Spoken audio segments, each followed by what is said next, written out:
Suivez ces midis avec Move Africa, un monde nouveau vous appelle.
Bonjour chers tous, merci de nous rejoindre sur RTI1. Soyez les bienvenus à ces midis, c'est votre pause douceur, votre pause fraîcheur, votre pause bonne humeur sur RTI1. Alors, on a ouvert l'émission aujourd'hui avec Isaac Kemo. Bonjour. Bonjour.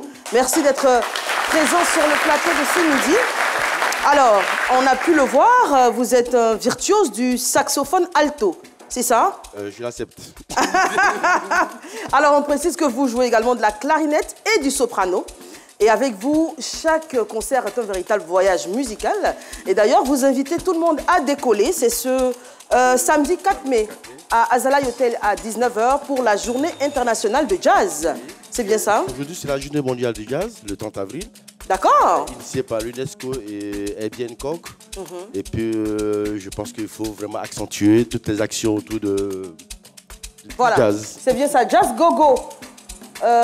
Jazz Gogo, alors Isaac Kemo sera donc en concert ce samedi 4 mai à Azalai Hotel à 19 h. Le jazz, il vit toujours très bien en Côte d'Ivoire? Oui, il est très bien installé. Le jazz, c'est vous, c'est eux, c'est elle, c'est lui. Et c'est surtout vous? Oui. Merci beaucoup Isaac, merci d'être passé sur le plateau de ce midi. Merci beaucoup d'être passé sur le plateau de ce midi. Excellente journée à vous. Et oui, à vous également qui nous suivez. J'espère que cette journée a commencé de façon agréable et qu'elle se poursuivra de façon tout aussi spectaculaire, car nous sommes là pour vous apporter de la joie, de la bonne humeur, des informations utiles et surtout des débats. Aujourd'hui, il sera question de cinéma. Et oui, avec une étoile montante, que dis-je, une perle du cinéma ivoire. Il sera là dans quelques instants, mais bien avant, on va dire bonjour à notre plateau. Bonjour Laurent Monti. Bonjour Eva, vous êtes magnifiquement vêtue.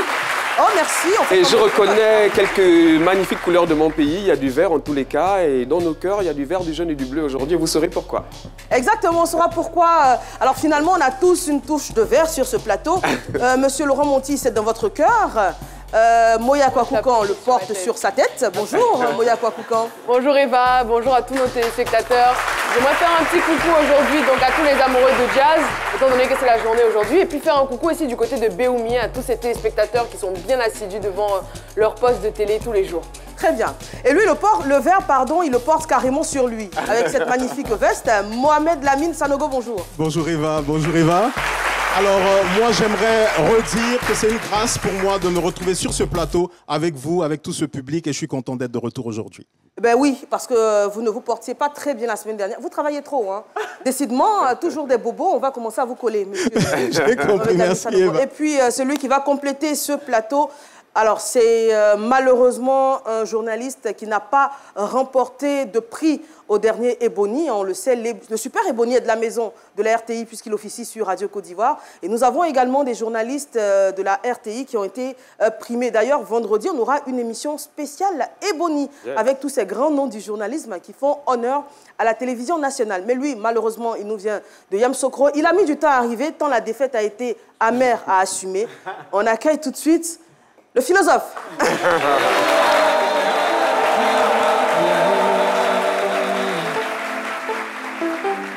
Bonjour, salut, merci. Bonjour, vous allez bien? Ouais, ça va, ça va. Ouais. Non. Oh, ben, non, s'il vous plaît. C'est pas la joie, c'est pas la joie. Ouais. Souffrez. Ça, c'est une chanson que j'aime beaucoup. C'est de qui? Ben, écoutez, c'est le Kamikaze de Zouglou. Ah! C'est ce son qu'on a associé un peu au déguerpissement, à Yopougon. C'est une chanson de deuil, c'est une chanson de tristesse. Et donc, voilà, donc je suis très triste. Voilà, je viens de Yamoussoukro et puis je veux dire que le jury, les membres du jury n'ont pas été honnêtes. Ils n'ont pas été honnêtes parce que, oui, vu Ah non, on peut voilà. pas remettre leur intégrité. Non, mais, s'il vous plaît, non. Moi, j'ai proposé des dossiers brûlants. Quels sont les impacts socio-économiques de la divulgation scolaire? Ce sujet que j'ai proposé n'a pas été traité adéquatement par le jury. Par conséquent, je ne suis pas d'accord avec les résultats. C'est moi le super. En fait, je pense qu'on n'a pas bien compris votre sujet. Et vous non plus, d'ailleurs. C'est pas grave. Mais il a deux On paires de passe lunettes. tout de suite au fil d'actu. C'est parti. C'est mieux. On ne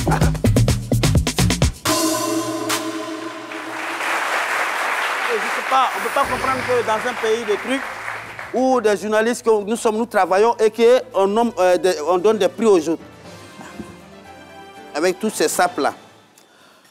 Je continue de travailler malgré la défaite pour vous dire que l'actualité elle est brûlante en ce moment. C'est les relations Paris, la République démocratique du Congo. Depuis hier, le président de la RDC, Félix Tshisekedi, est en visite officielle en France. Et c'est aujourd'hui, normalement, qu'il devrait s'entretenir avec son homologue français. Nul ne doute de la nature des discussions. La situation sécuritaire dans l'est du Congo avec le M23. Aussi, faire venir les investisseurs au Congo pour booster le développement du pays. Selon des informations de sources non concordantes, les deux chefs d'État pourront faire aussi asseoir Kofi Olomide et Fally Ipupa afin de leur demander qu'est-ce qui se passe définitivement entre ces deux. Alors, éléphants de Côte d'Ivoire, est-ce un regroupement avant la lettre? Après leur sacre à la Coupe d'Afrique des Nations passée, des éléphants ont envahi des plantations à Binao, dans le département de Tia-Salé. Ces pachydermes au nombre indéterminé ont causé des dégâts considérables aux fermes locales. Une véritable catastrophe pour les agriculteurs. Les éléphants en quête de nourriture ciblent les plantations de manioc, de taro, de bananes, maïs et même les cacaoyers. Vivement que le gouvernement de Côte d'Ivoire intervienne en saisissant la Fédération ivoirienne de football, qui à son tour devra interpeller Faye MS afin de mettre fin à ce regroupement incendiaire. Très bonne nouvelle.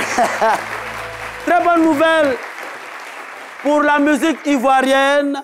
Le tube Coup du marteau de Tamsi Fauvassonnet, l'artiste, la culture ivoirienne. Oui, eh bien, la nouvelle est tombée. Le coup du marteau, le tube Coup du marteau de Tamsi que vous entendez en ce moment en fond sonore a été certifié single d'or en France par le syndicat national de l'édition phonographique. L'artiste a sur ses différents réseaux sociaux remercié Dieu. Toute la team Peya, le coup du marteau, c'est plus de 15 millions de streams sur Spotify. Ne me demandez pas ce que ça signifie, vous pouvez aller demander au Burida. Ce qui est sûr, la culture ivoirienne est en marche. Et Touma Lewe, que vous connaissez, qui fait partie de la team Peya, il continue de manger, il grossit. Alors souhaitons la platine, parce qu'avec la platine désormais, c'est 30 millions de streams. Et le diamant, 50 millions de streams à nos compatriotes. Et puis, on se retrouve demain pour un autre fil d'actu. Merci beaucoup. Alors, encore une fois, félicitations à Tamsir et toute son équipe. Plus de 15 millions de streams depuis le mois de janvier, parce que ce titre a vu le jour à la faveur de la Cannes. C'est exceptionnel ce qu'il réalise, et de voir des artistes aussi jeunes faire autant pour la culture ivoirienne. Franchement, chapeau Tamsir. Alors, on va accueillir notre invitée qui buzz. Elle est un visage connu du cinéma en Côte d'Ivoire. Elle est actrice de cinéma, également de séries télé. On aperçoit son jeu de scène et ses qualités au talent reconnus sur les écrans des salles de cinéma et bien sûr sur vos petits écrans. On accueille sur le plateau de ce midi Joséphine Tagro. toujours aussi belle, toujours plus belle. Bonjour. Merci d'être présente. Installez-vous. Le temps de vous installer, on va faire entrer notre invité du jour avec qui on va parler de cinéma, on va parler carrière, on va parler passion, on va parler stress et paillettes. Alors, c'est, je l'ai dit, hein, l'une des perles du cinéma ivoirien. Aujourd'hui, son visage ne passe plus inaperçu. Ses qualités sont reconnues par tous. Il est pris de la meilleure interprétation masculine long métrage lors de la Nuit ivoirienne du 7e art et de l'audiovisuel NISA. Il dévoile ses ambitions pour le cinéma ivoirien ce jour. Madame, Monsieur, accueillez sur ce plateau Axel Trésor Balou.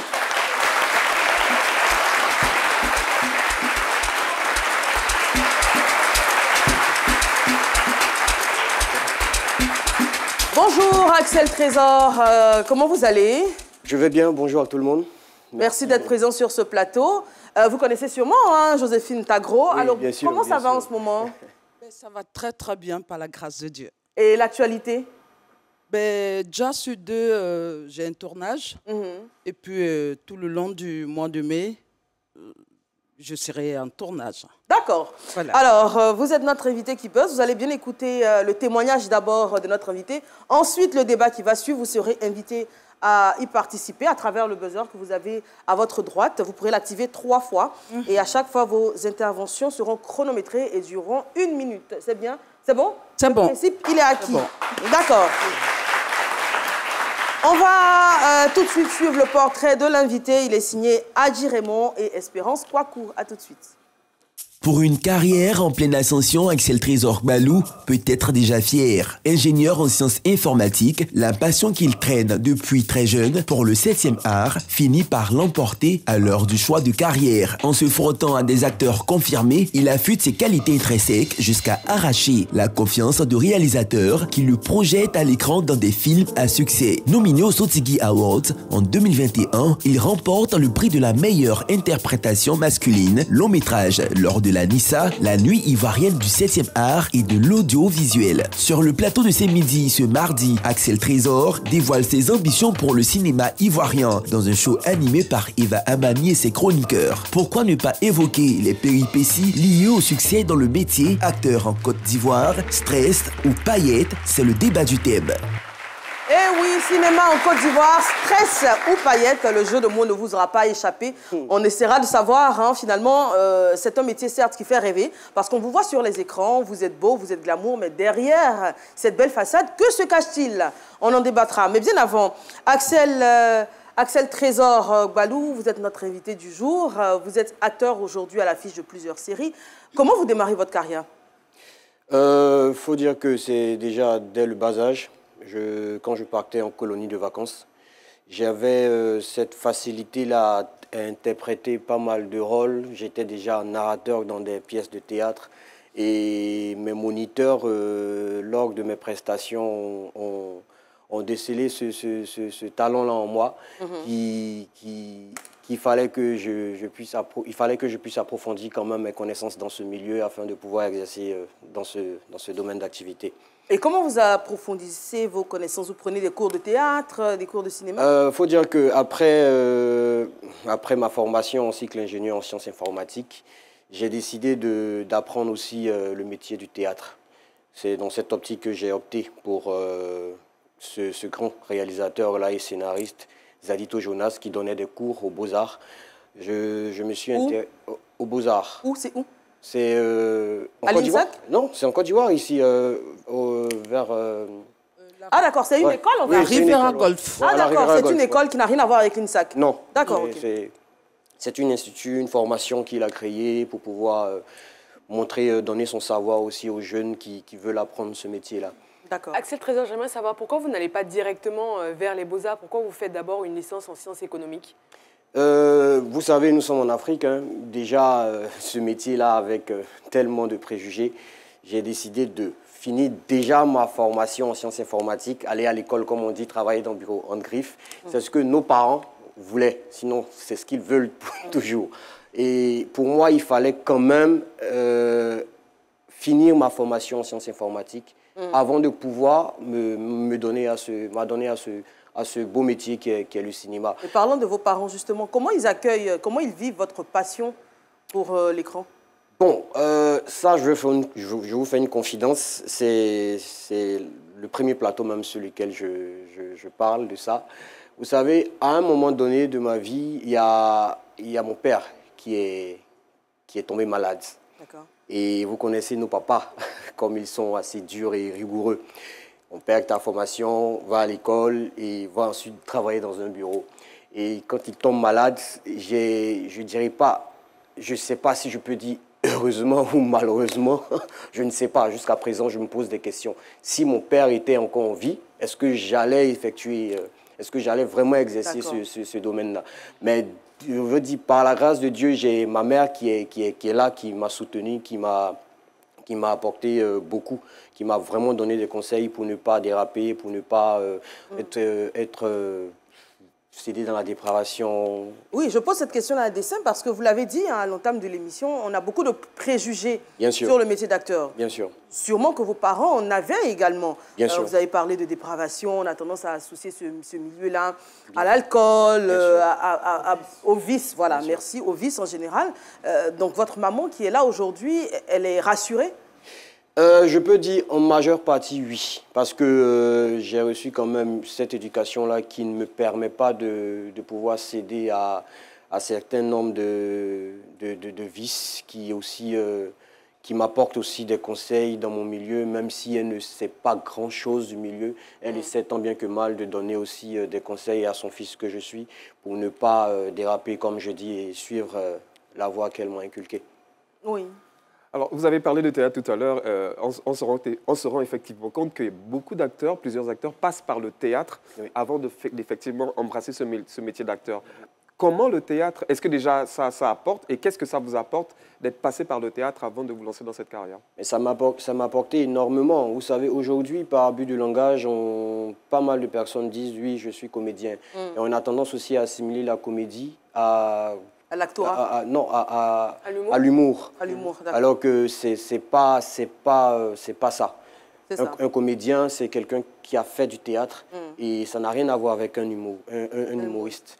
C'est-à-dire un comédien peut faire de l'humour, mais un acteur simple ne peut pas forcément faire de l'humour. Donc la comédie résume, si vous voulez, un peu tous ces différents... C'est vrai que vous avez parlé d'abus de langage. Oui. On a tendance à penser qu'un comédien, c'est celui qui joue dans les films.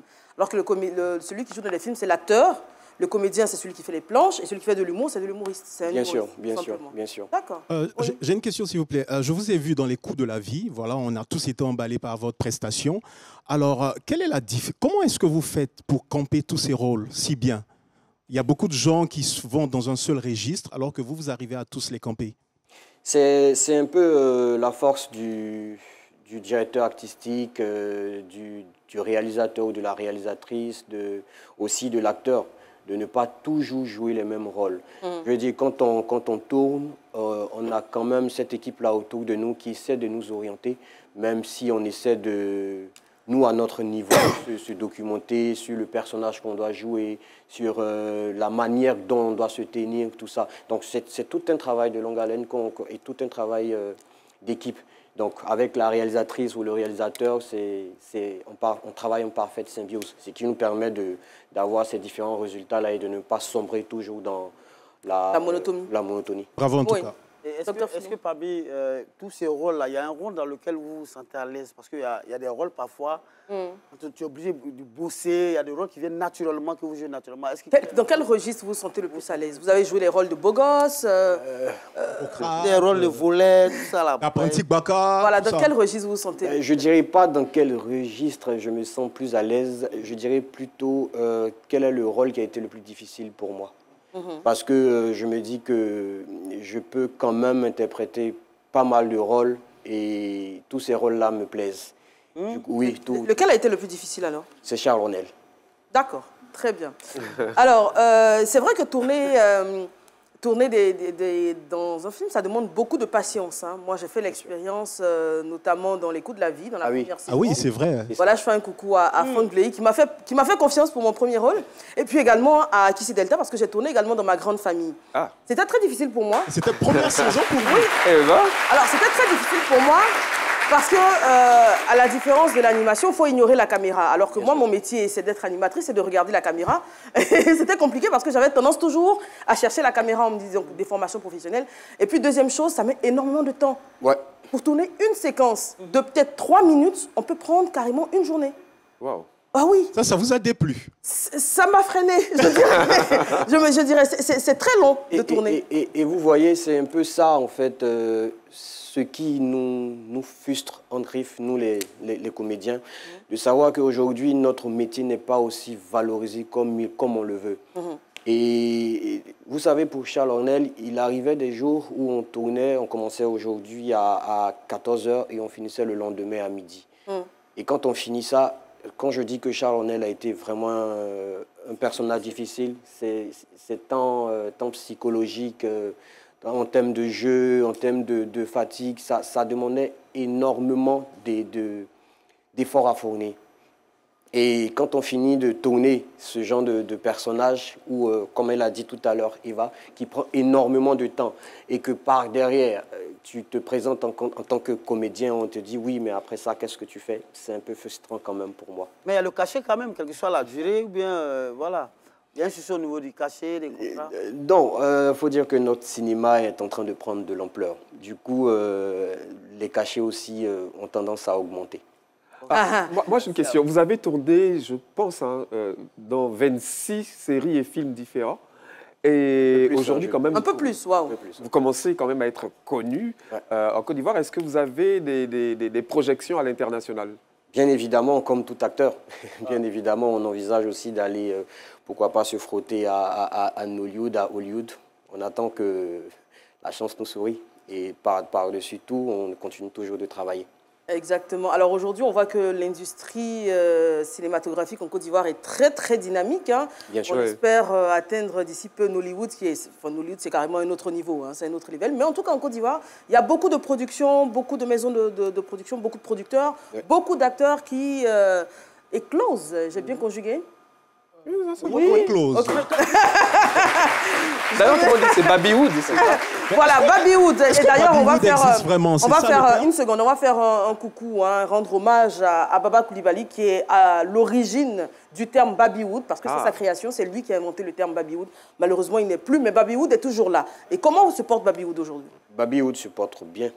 Je dis pas à merveille, mais se porte bien. Il y a des années, on n'aurait pas espéré avoir tous ces résultats que vous voyez. Vous convenez avec moi que quand on voit ça, même la couleur de l'image, le jeu des acteurs, ça montre quand même qu'il y a une certaine amélioration, on va dire. Aujourd'hui, les artistes ivoiriens arrivent à vivre de leur art financièrement. Est-ce que c'est la même chose pour vous, les acteurs du cinéma? Faut pas qu'on se mente. De notre côté, c'est un peu plus difficile. Parce que c'est pas Philo qui me dira le contraire. Eux, par contre, ils arrivent à faire des spectacles remplis des palais de la culture. Mais à notre niveau, c'est pas pareil. Exactement. C'est pas pareil. Nous, on sort des films et on va dire qu'on vit de nos cachets et de nos droits voisins. C'est pas vraiment évident de pouvoir vivre pleinement de ça, quoique c'est possible. Exactement. D'accord. Alors, le débat du jour, on vous l'a dit, on va garder un peu plus de temps pour ce débat-là d'ailleurs, parce qu'il s'annonce très intéressant. Acteur en Côte d'Ivoire, stress ou paillettes, hein, c'est de savoir est-ce que finalement, ce côté-là qu'on voit, qui a l'air beau, etc., est-ce qu'il est l'entièreté de la chose ou derrière, est-ce qu'il y a beaucoup plus de difficultés? Avant d'ailleurs de passer donc à notre débat, on va saluer le public du jour. Et oui, vous les avez entendus à l'entame de l'émission, ils sont pleins d'énergie. On va saluer d'abord l'association Solidarité Espoir. C'est une association qui vise à promouvoir la paix, la cohésion entre femmes, l'entraide et la solidarité, et bien sûr qui aide à les rendre autonomes financièrement. Et la présidente en est Madame Coulibaly Klani. Et nous avons également... Pourquoi vous êtes aussi content, Laurent Moti? Vous avez l'impression d'être au pays, vous avez l'impression... Je me sens au pays à Libreville. De manger de l'Odica. Attends, je vous donne un exemple. Si je dis « Bokaye !» Bokaye !» Voilà, vous savez, le Gabon est dans la place. Alors, nous avons là... Nous avons l'association des Gabonais de Côte d'Ivoire, l'Agassi. La présidente de l'association est Nganga Misumbu Zelia Passeli, c'est bien, qui a été élue ce samedi. Elle a été élue ce samedi à peine. Bonjour, Prési. Alors, le bureau sera installé dans les prochains jours et c'est l'occasion d'inviter tous les Gabonais de Côte d'Ivoire à adhérer à l'Agassi. Il y a environ combien de Gabonais en Côte d'Ivoire? Combien de Gabonais en Côte d'Ivoire, Laurent Monti? Nous avons 500 Gabonais. 500, environ 500 Gabonais, très bien. Alors, votre vice-président, c'est monsieur Gilles Safou. Bonjour. Et merci d'être là. Et nous avons également l'Institut Polytechnique International François de Cocody, 7e tranche.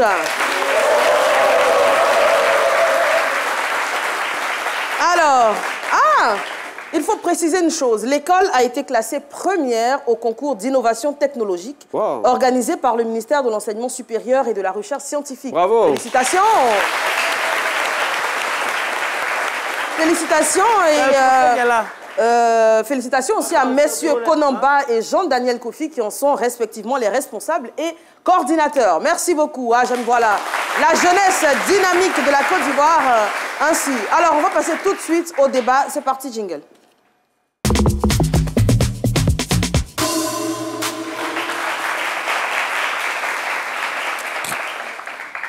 Alors, notre invitée qui buzz, Joséphine Tagro, vous pouvez à présent intervenir.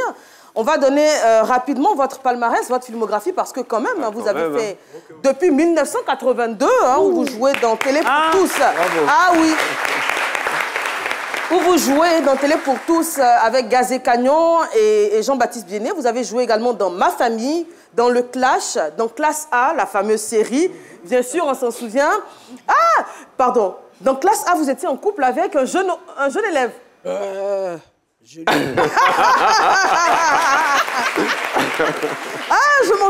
m'en souviens. Et il était interprété à l'époque par Landry Nyamba. Oui, c'est bien ça. Ah, que de souvenirs. Mémoire, hein. Que de souvenirs. Vous avez joué également dans Teenager, toujours avec Jean-Hubert Nancam, dans Équipe 1, 2, 3, dans Le Mec Idéal, dans Faut pas fâcher, dans Ma Grande Famille, dans Charles Ornel également et bien d'autres. Wow. Alors, quelles sont les difficultés Bon, premier tour de table. Stress ou paillettes, le métier d'acteur en Côte d'Ivoire. Premier tour de table.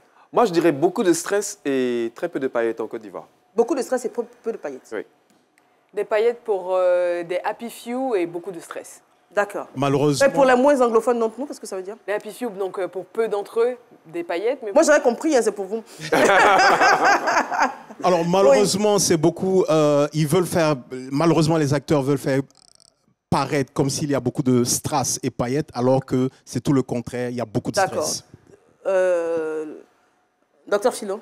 Stress. Stress. Beaucoup de stress. J'ai porté les lunettes à cause des Gabonaises là. Je les séduis. Pourquoi Pour les séduire. Gobaye. Moi, j'ai beaucoup de stress. D'accord, c'est le premier tour de table. On va demander à Axel Trésor.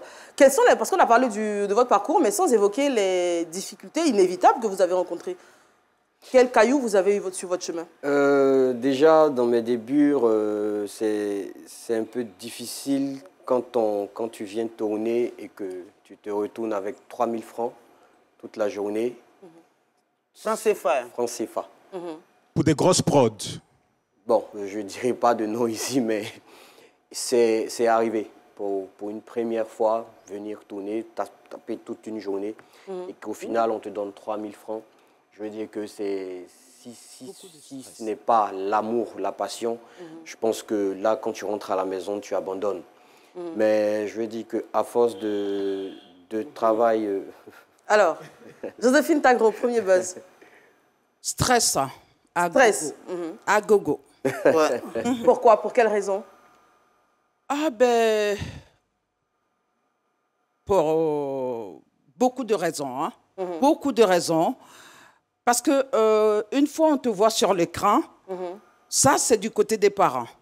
Une fois on te voit sur l'écran, ben c'est fini. Tu vis sous un arbre de milliards. D'accord. Or c'est pas la réalité. Ben c'est beaucoup de stress. Ben une anecdote. je peux la dire maintenant, là. Allez-y, vous avez 20 secondes. Voilà, j'avais un souci. Je suis allée vers mon grand frère. Je lui ai dit, ah, j'ai un problème de 50 000. Il me dit, mais hier, je t'ai vu à la télé, tu étais en train de donner de l'argent à un gars.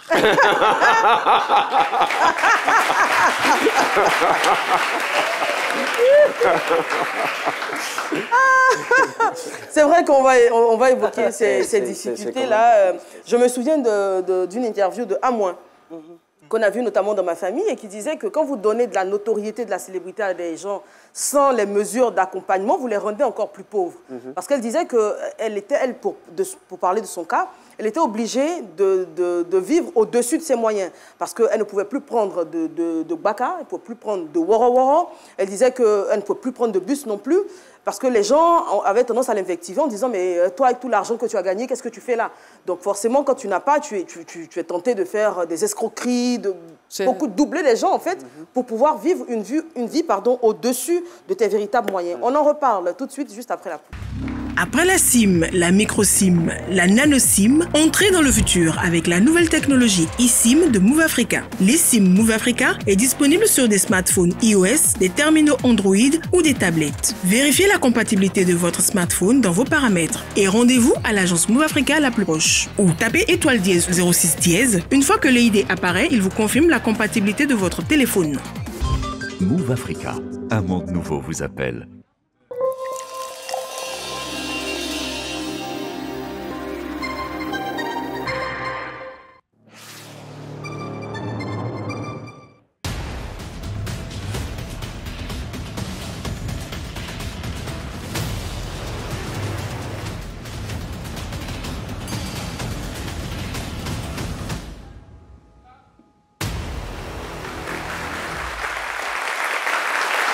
Retour sur le plateau de ce midi, merci d'être avec nous. Alors aujourd'hui on parle cinéma avec Axel Trésor-Balou et bien sûr notre invité qui buzz, Joséphine Tagro. Dans un instant on va rentrer de plein pied dans le débat, on a vu les premières tendances et il y a beaucoup de choses à dire.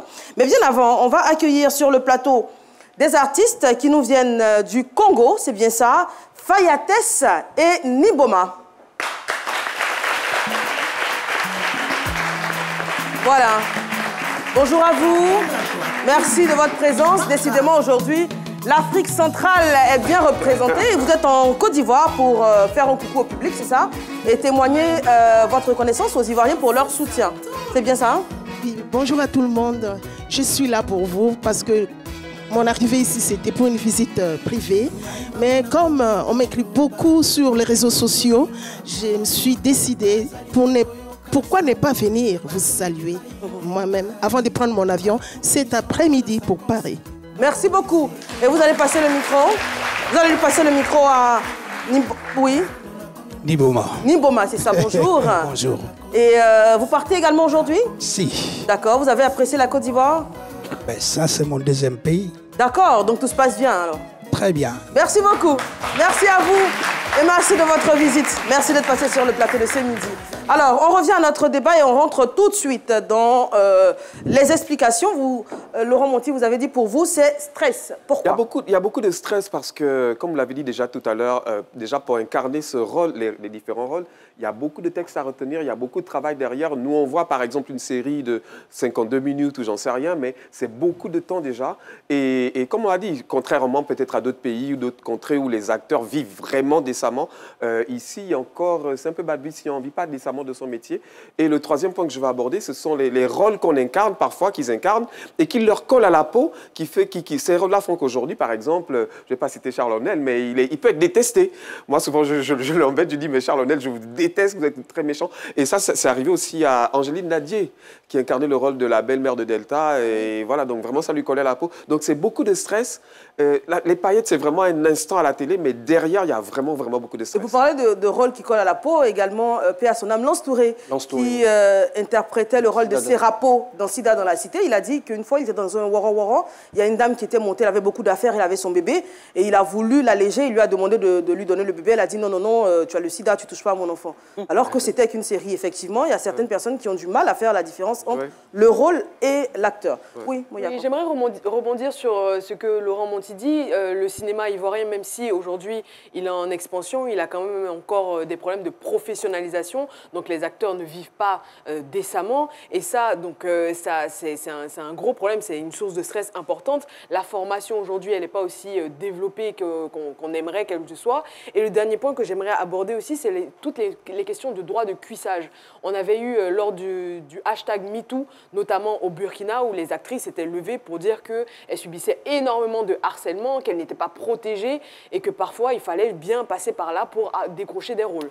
Et d'ailleurs, parlant de ça, il y a eu également des voix qui sont élevées ici en Côte d'Ivoire, mais surtout pour dénoncer certains directeurs de casting. On s'en souvient, ça avait fait grand bruit sur les réseaux sociaux. Bon. Alors moi, j'aimerais revenir sur la passion qui animait plutôt les acteurs et les comédiens à l'époque. En 1983, on a eu Pétanqui, où Sidiki Bakaba et Aïcha Koné ont joué, Balle Poussière en 89 de Henri Duparc, et puis Bouka. Ce sont des films qui ont rendu la Côte d'Ivoire cinématographique très populaire, avec des acteurs de renom, beaucoup de talent, mais peu d'argent. Et à l'époque, ils avaient moins de stress parce que c'était vraiment la passion. La vie n'était pas aussi chère, alors qu'aujourd'hui, des réalisations, votre prod coûte très très cher.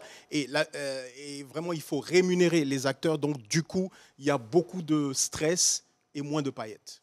Docteur Chilom. Moi, ce que je voulais dire, c'est que déjà, il faut remercier déjà l'État à travers le ministère de la Culture, déjà qui fait beaucoup déjà dans ce domaine-là.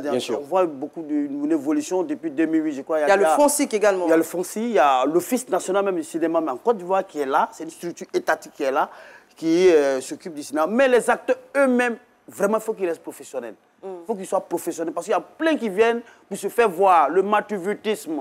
Il y a plein, oui, surtout les jeunes filles, excusez-moi, mais qu'elles viennent faire... Comme d'habitude, docteur. Oui. Pourquoi surtout les jeunes filles? Pourquoi surtout les jeunes filles?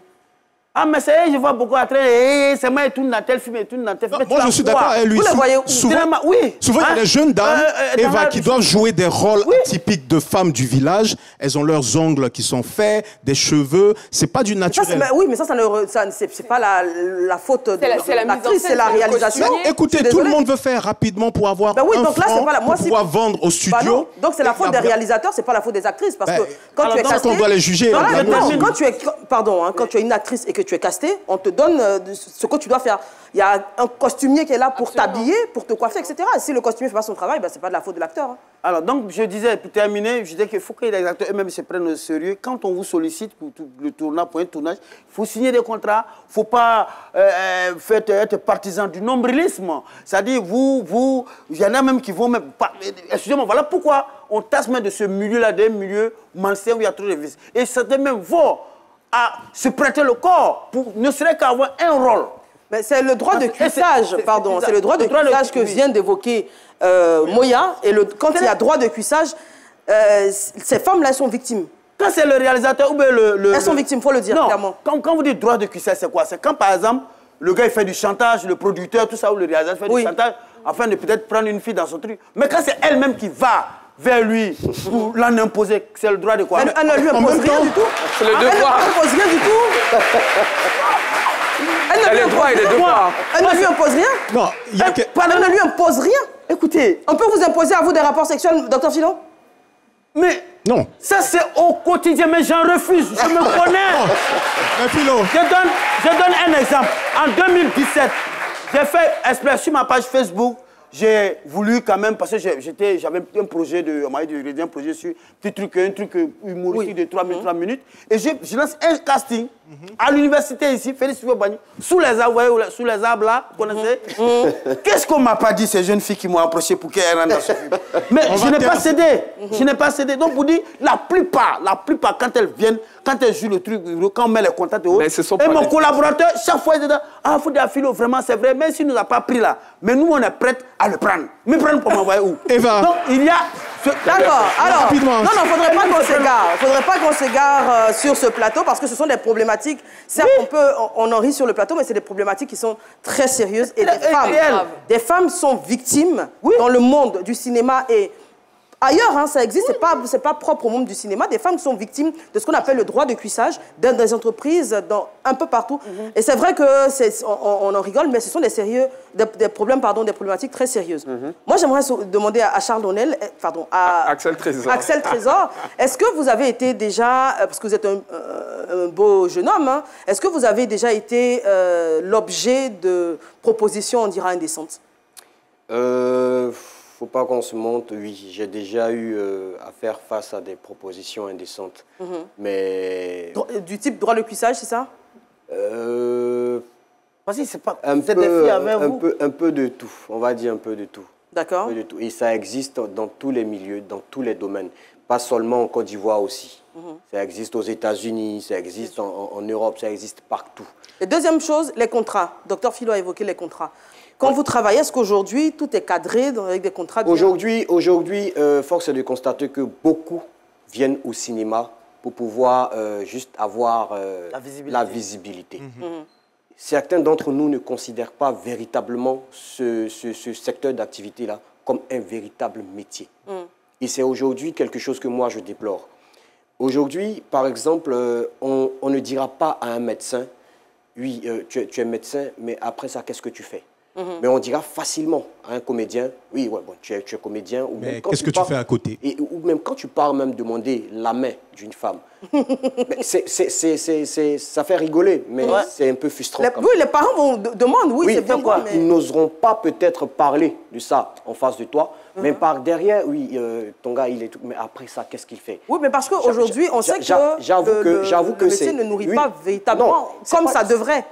Il ne nourrit pas comme il devrait. Mais je pense quand même que nous, à notre niveau, en tant qu'acteurs, on peut quand même s'organiser pour pouvoir quand même s'en sortir et sortir la tête. Alors justement, est-ce qu'il y a une organisation d'acteurs? Il y a pas mal d'organisations. Je pense qu'il y a la KPC, il y a aussi SIAFO, il y a pas mal d'organisations. Qui regroupent uniquement des acteurs? Oui. D'accord. Et là, c'est pour l'actorat ou, par exemple, pour aider tous les acteurs à sortir la tête de l'eau financièrement? Tous les acteurs. Et au-delà de ça, même toi, l'acteur qui vient sur une production, c'est clair que tu ne vas pas juste venir pour tourner. Exige quand même un contrat et de par là aussi voir qu'est-ce que ça peut t'apporter demain, assurer tout ça. Joséphine Tagro, second buzz. En parlant de rôle stéréotypé, ben, je veux parler du rôle que tu joues dans le film qui te colle à la peau. Exactement. D'abord, moi, j'ai été victime de vraiment harcèlement des jeunes hommes. Hein. Après le rôle dans classe A? Après le rôle dans classe A, waouh! Ce qui ne dépeint pas votre vraie vie. Oh, dans ma vraie vie, je ne suis pas comme ça. D'accord. Et il y a des femmes qui racontent partout. Non, c'est comme ça qu'elle est. Elles sont avec les jeunes. Ouais, c'est comme ça qu'elle est. Moi-même, j'habitais avec elle. C'est une dame, j'habitais avec elle. Elle sortait avec un jeune. Or, j'ai jamais habité là-bas. Oh là là. Voilà. Et parlant de contrat, effectivement, ben, avec les réalisateurs, avec les producteurs, ben, si tu ne prends pas ton rôle au sérieux, tu ne prends pas ton rôle au sérieux, ben, ils vont te prendre comme ça fait rien, comme diraient les gens. D'accord, voilà. Très bien. Alors, dernière coupure publicitaire de cette émission, on se retrouve juste après. À partir de 15 000 francs CFA, profite de la fibre Move Africa, avec un débit allant jusqu'à 300 mégabits. J'aime Move Africa. Move Africa, un monde nouveau vous appelle. Alors, on va passer tout de suite avec Moya Kwakoukan à l'envers du décor. C'est parti.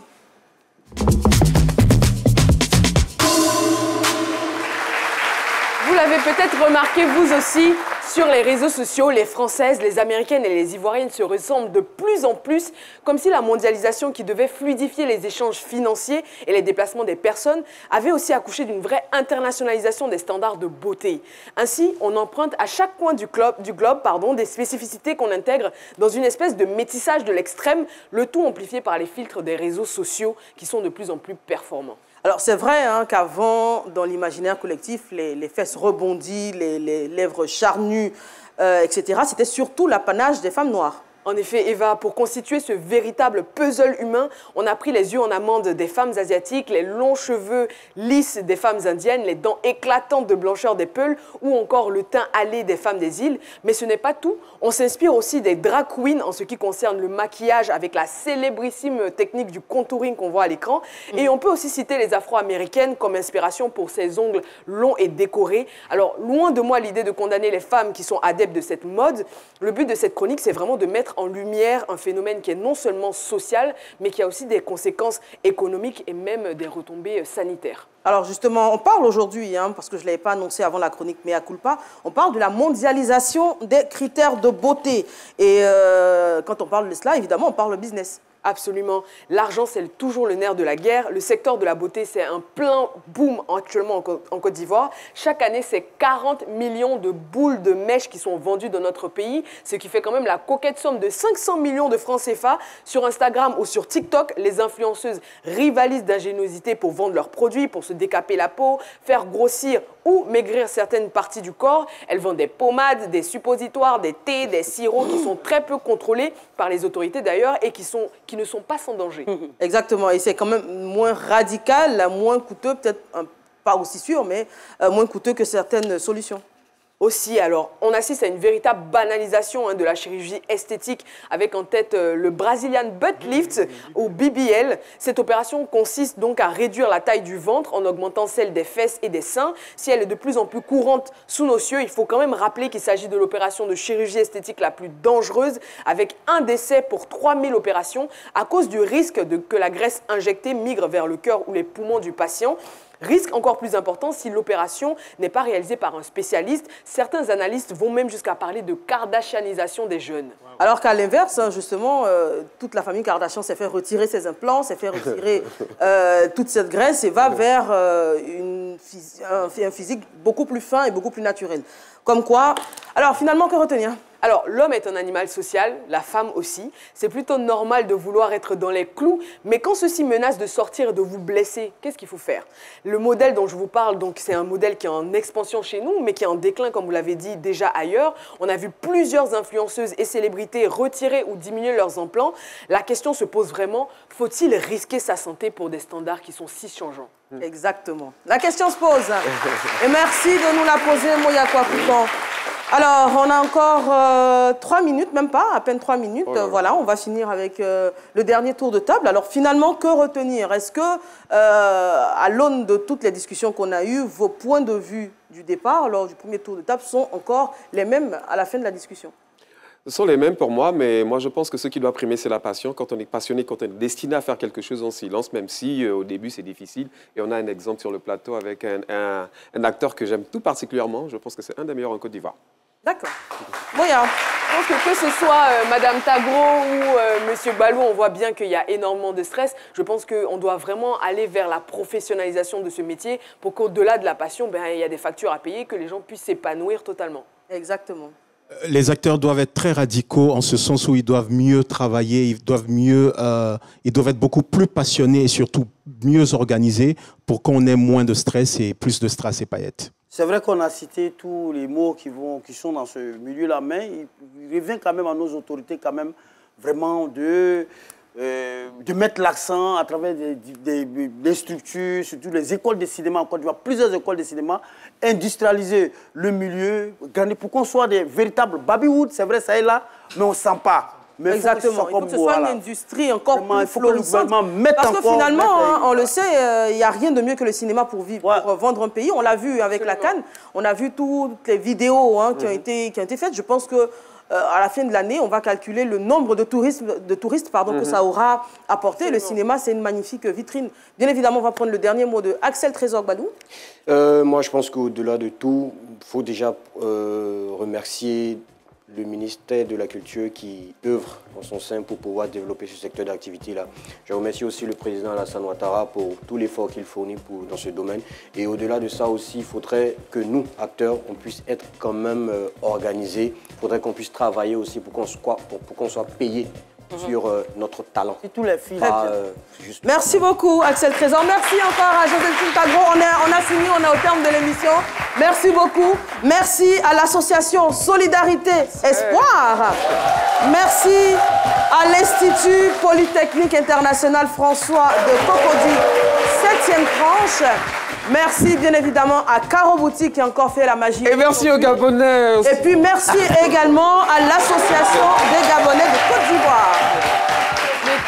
Merci à tous. Rendez-vous est pris pour demain, bien évidemment, vous le savez. C'est midi. Dans un instant, le journal télévisé de 13h. À demain.